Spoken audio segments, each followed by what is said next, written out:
You are listening to Jan and the Secret Cave, Book 5 in the Ituria Chronicles. Written by J.B. Moonstar. Narrated by R.J. Burns. Published by Horsemen Publishing Incorporated. Copyright J.B. Moonstar 2021. All rights reserved.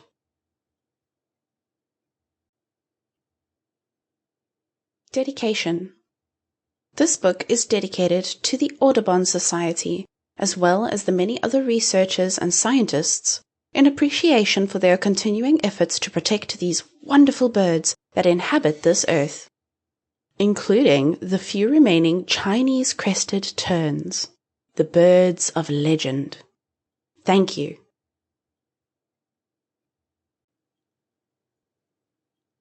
Dear Reader, one of Ituria's main goals is to rescue endangered animals, saving them from death at the hands of man. In my continuing chronicles of the interactions between Ituria's realm and the human world, I will relate the story of a young girl and her courage to protect those who need her help, even if the likelihood of success seems impossible.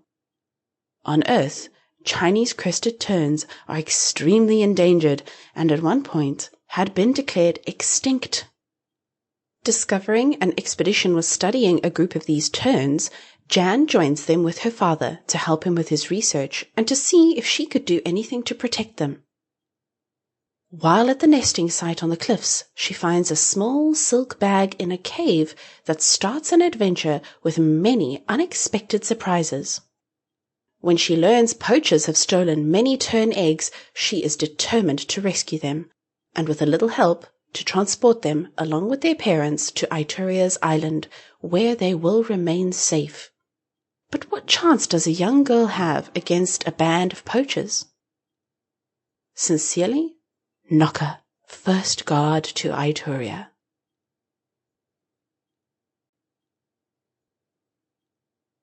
Chapter 1. Lost is Found. Tiptoeing carefully around the cluster of nests atop the cliff, Jan followed a narrow path so she wouldn't disturb the birds sitting on their eggs.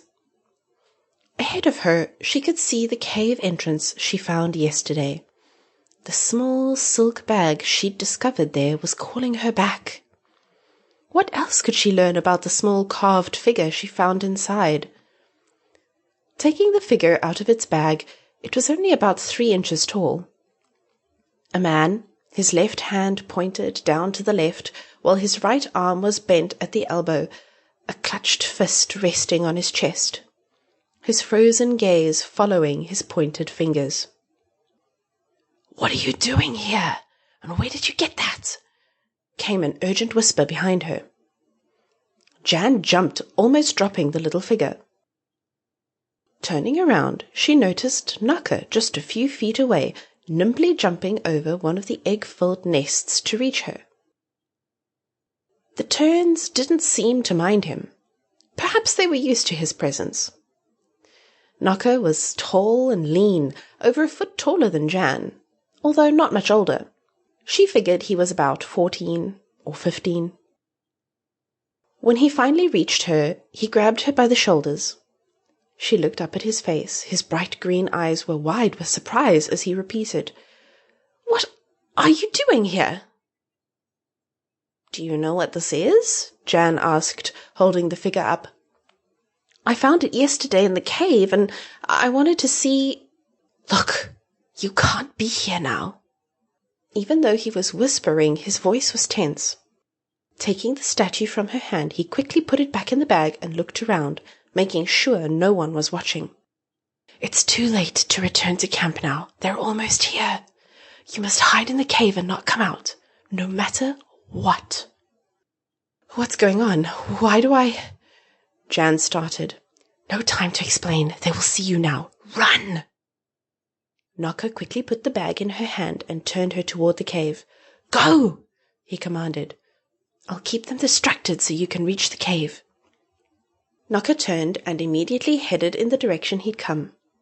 Jan could hear shouting, but she didn't understand what they were saying. She also heard growling. One of the people... Sample complete. Ready to continue?